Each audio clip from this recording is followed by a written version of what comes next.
तो नमस्ते दोस्तों, जय हिंद। आज हम देखेंगे भारतीय संविधान का भाग 9 का। इसमें नगर पालिकाओं के बारे में बताया गया है। भारतीय संविधान के भाग 9 का इसमें नगर पालिकाओं के बारे में बताया गया है। तो इसमें विस्तार से इतने अनुच्छेद दिए गए हैं, इनके बारे में विस्तार से चर्चा करेंगे और इसका मतलब समझाएंगे आपको।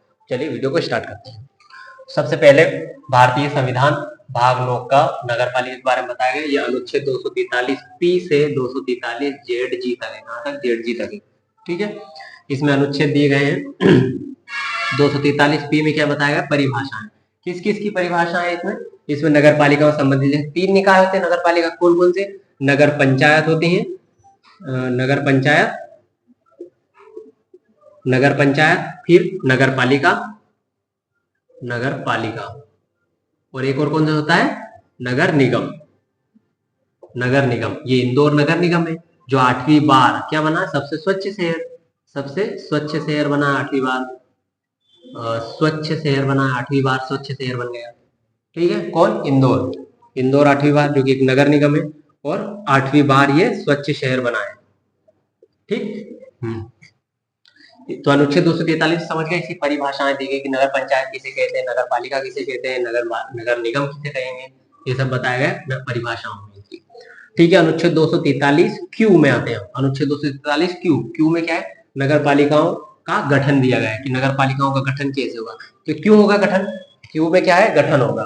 ठीक है, तो कैसे कैसे गठन होगा? उन्हें बनाया जाएगा। सदस्य कैसे बनेंगे, किसके नगर पालिका कहेंगे, नगर पंचायत में कितने सदस्य होंगे, कितने वार्ड होंगे, ये सब बताया गया है। इसमें इसका गठन किया गया है। सदस्य कौन कौन होंगे, अध्यक्ष उपाध्यक्ष बनेंगे, ये सब बताया गया है। जो कितने में? 243 क्यू में। अब अनुच्छेद 243 आर में आते हैं।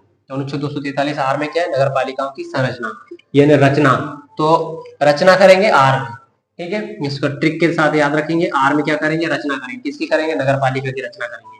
ठीक है, किसकी करेंगे? नगर पालिका की रचना करेंगे। किसमें करेंगे? अनुच्छेद 243 आर में ना। अनुच्छेद 243 एस में क्या कहें? एस में वार्ड है, समितियां हैं, आदि का गठन किया गया। तो यहाँ पे याद रखेंगे समितियां जैसे आया है, तो समितियां एस में क्या है? एस से समितियां बनेगी। तो एस से 243 एस में समितियां, ऐसे याद रख लेंगे कि 243 एस मतलब समितियां। ठीक है, तो 243 एस में क्या है? वार्ड, समितियां हैं, आदि का गठन और उनकी संरचना। फिर अनुच्छेद 243 टी में, टी से याद रखेंगे नगर पालिकाओं का स्थानों का आरक्षण दिया जाएगा।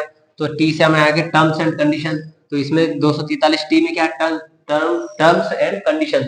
ठीक, किसकी? आरक्षण की टर्म्स एंड कंडीशन है अनुच्छेद 243 टी में। तो इसको ऐसे याद रख लेंगे, 243 टी में टर्म्स एंड कंडीशन आराम से याद रहेगा। आर से क्या है? रचना करेंगे, किसकी? नगर पालिका की रचना करेंगे। क्यू में क्यों गठन करेंगे।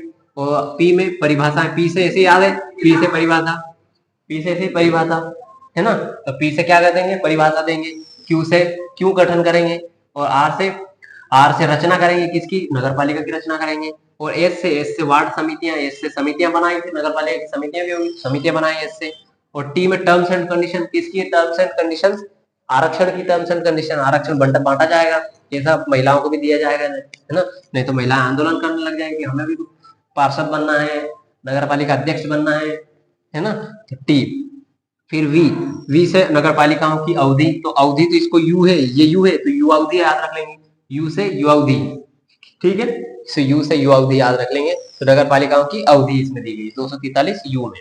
ठीक, और वी में वियोग्यताएं। इसमें नगर पालिकाओं की निर्भरताएं से याद रखें। वियोग्यताएं एक तो होती है योग्यताएं और अयोग्यताओं कैसे याद रखते हैं? वियोग्यताएं।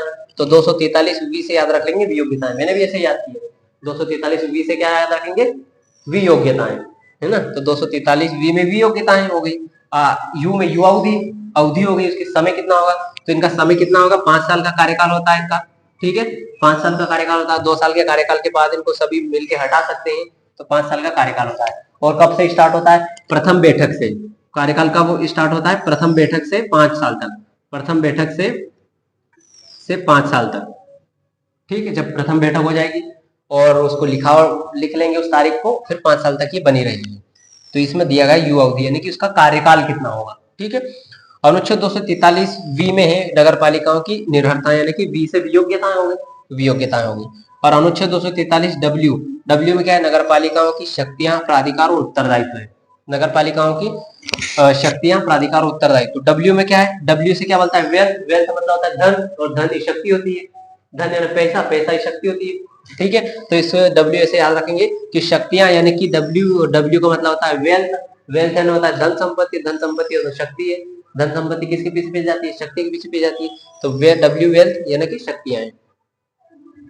और 243 एक्स, एक्स में क्या है, नगर पालिकाओं द्वारा कर, कर अधिरोपित करने की शक्ति और उनकी निधियां, तो निधियां कहां पर, एक्स में, यानी कर कहां से लेंगे हम, एक्स से लेंगे, कर क्या किससे लेंगे, एक्स से लेंगे। ठीक है, तो 243 एक्स में, तो कर कहां से आएगा, अनुच्छेद 243 एक्स से। ठीक, तो आई होप आपको ये यहाँ तक 243 अनुच्छेद 243 एक्स तक समझ में आया होगा। इसके बाद हम देखते हैं एक्स के बाद वाई, इसको पोज करो। हाँ, तो नेक्स्ट है अनुच्छेद 243 वाई से। अब 243 एक्स तक देख लिया था, एक्स में क्या था, कर, कहां से लेंगे कर, एक्स में लेंगे कर। ठीक है, 243 एक्स में कर। वाई में क्या है, वित्त आयोग, वित्त का आयोग का गठन होगा, यानी कि जो वाई है, एक्स वाई जेड में जो वाई है, इसमें वित्त आयोग का गठन है। वित्त कहां से आएगा, वाई से आएगा। ठीक है, वाई से वित्त, ठीक है, ऐसे याद रखेंगे, वाई से वित्त आयोग। तो वित्त आयोग का गठन कौन करता है, राज्यपाल करता है। कौन करता है, राज्यपाल करता है। किसके लिए, ये प्रत्येक 5 साल पर एक वित्त आयोग का गठन करता है। कितने साल पर, 5 साल पर। किसके लिए, ये जो वित्त आयोग है राज्य सरकार से नगर पालिकाओं के लिए वित्त की अनुशंसा करता है, सिफारिशें करता है। इसके लिए वित्त आयोग क्या करता है, ये वित्त आयोग सिफारिशें करता है राज्य सरकार से नगर पालिकाओं के वित्त की सिफारिश, वित्त की सिफारिशें करता है। फिर राज्य सरकार उनको वित्त आवंटित करती है। ठीक है, ये सिफारिश करता है और राज्य सरकार फिर नगर पालिकाओं को वित्त आवंटित करती है। वैसा ही वित्त आयोग उसमें भी है, किसमें, आई में वित्त आयोग है, जैसे उसमें नगर पंचायतों में है ना, पंचायत का जो हमने इससे पहले भाग 9 पढ़ा, उसमें उसमें भी 243 आई में वित्त आयोग के बारे में बताया गया है। अनुच्छेद 243 जेड में, अगला है जेड। जेड में नगर पालिकाओं की लेखाओं की संपरीक्षा की जाएगी। लेखाओं की संपरीक्षा कौन करेगा, वहां का नगर पालिका अधिकारी करेगा, जो सीईओ होगा नगर पालिका, सीईओ जो मुख्य कार्यपालन अधिकारी होगा, वो उसको क्या करेगा, संपरीक्षा करेगा, यानी करेगा, उसको बोलते हैं ऑडिट करेगा। ऑडिट क्या करेगा, ऑडिट। ठीक है, उसको बोलते लेखा संपरीक्षा करेगा, तो ऑडिट करेगा उसको, मतलब कितना पैसा आया था, खर्च किया, कहाँ खर्च किया, कितना बचा है, कौन कौन सी चीजें खरीद के लाए थे, वो सब ऑडिट करेगा, उसको बोलते हैं ऑडिट। ठीक है, 243 जेड में क्या करेगा, वो जांच करेगा। जेड से याद रखेंगे, जेड से जांच करेगा। ठीक, जेड से जांच करेगा। वाई में वित्त, वाई से वित्त, वाई इसमें भी वाई आ रहा है, इसमें भी वाई आ रहा है, तो वाई से वित्त हो गया, या जेड से जांच हो गया। याद रहेगा ट्रिक के साथ। हाँ, जेड ए में क्या है, नगर पालिकाओं का निर्वाचन होगा। निर्वाचन किस में होगा, जेड ए में। ए में क्या होगा, चुनाव करवाएंगे मेमोरा, हाँ आपका, तो जो लोग आएंगे सदस्य, अध्यक्ष, पार्षद बनेंगे, उनका क्या होगा, निर्वाचन होगा। किसे, प्रत्यक्ष अप्रत्यक्ष रूप से। हालांकि नगर पालिकाओं का सदस्यों का चुनाव प्रत्यक्ष रूप से होता है और अध्यक्ष का चुनाव अप्रत्यक्ष रूप से होता है। ठीक है, हाँ, इसके बाद है अनुच्छेद 243 जेड बी। कौन सा है, 243 जेड बी। इसमें संघ राज्य क्षेत्रों पर लागू होना। जो संघ राज्य क्षेत्र, जैसे 8 केंद्र शासित प्रदेश है ना, जम्मू कश्मीर, दिल्ली, पुदुचेरी, संघ और चंडीगढ़, लक्षद्वीप, दादर नगर हवेली, इन क्षेत्रों पर भी ये क्या होगा, लागू होगा। ठीक है, संघ राज्य क्षेत्रों पर भी लागू होगा। किसमें बताया, दोस्तों जेड बी में। अनुच्छेद 243 जेड सी में क्या है, इस भाग का कतिपय क्षेत्रों पर लागू होना। जनजातीय क्षेत्र आते हैं, जो 5वीं 6ठी अनुसूची के राज्य हैं। जैसे 6ठी अनुसूची में जो राज्य कौन से थे, 6ठी अनुसूची में राज्य कौन से थे, असम, मेघालय, त्रिपुरा, मिजोरम, है ना। असम, मेघालय, त्रिपुरा और मिजोरम, इन राज्यों के ऊपर ये लागू नहीं होगा। ठीक है, और लागू भी होगा तो कुछ परिवर्तन करके लागू होगा। जब सीधे सीधे या नगर पालिका नियम लागू नहीं होगा, नगर में जो भाग 9 का है वो लागू नहीं होगा सीधे सीधे। 243 जेड सी में बताया गया। अब अनुच्छेद 243 जेड जी, जेड डी है, क्या है, जेड जी नहीं है, जेड डी है।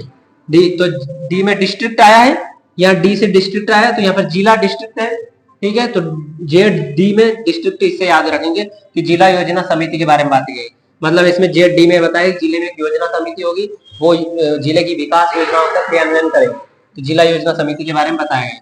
जेड डी से याद रखेंगे जिला योजना समिति। और जिला योजना समिति के बाद आता है महानगर योजना समिति, तो ये तो ऐसे ही याद हो जाएगा।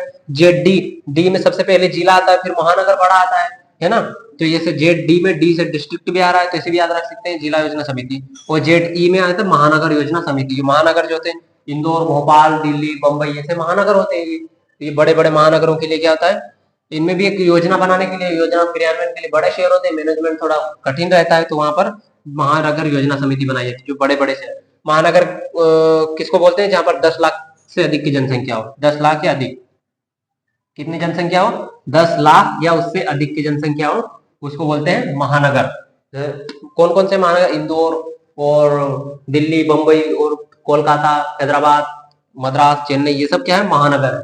ठीक है, तो 243 जेड ई में महानगर योजना समिति है। अनुच्छेद 243 जेड एफ में क्या है, तो विद्यमान विधियों और नगर पालिकाओं को बने रहना है। जो विद्यमान विधियां हैं, ये विद्यमान विधियां हैं, और जो नगर पालिका है इनका क्या होगा, बने रहे। कोई मिटा काम नहीं करेगा, कोई अपने मन से नहीं मिटाएगा। ठीक है, मिटाने का काम कौन करती है, संसद करती है। तो इनको मिटाने का काम भी कौन करेगा, संसद करेगा, जो नियम बनाएगा। लेकिन राज्य सरकार मिटाने का काम नहीं करेगी, या हटाने का या कुछ बदलाव करने का काम ये सब संसद करेगी।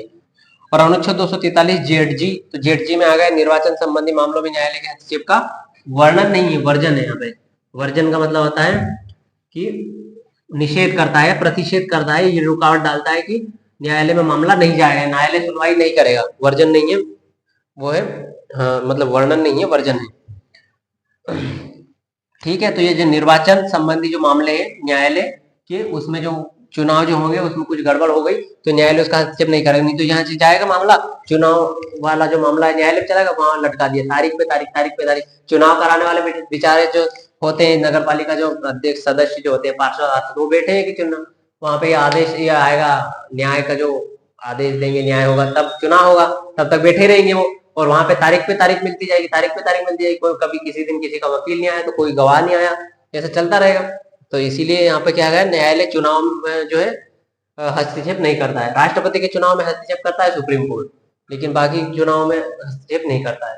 कौन नहीं करता है, न्यायालय। ठीक है, तो आई होप आपको ये भाग, भारतीय संविधान का भाग 9 का ये समझ में आया होगा, जिसमें मैंने नगर पालिकाओं के बारे में आपको एक अच्छे से बताने का प्रयास किया है। तो आशा करता हूँ आपको वीडियो अच्छा लगा हो। मिलते हैं नेक्स्ट वीडियो में, तब तक के लिए जय हिंद।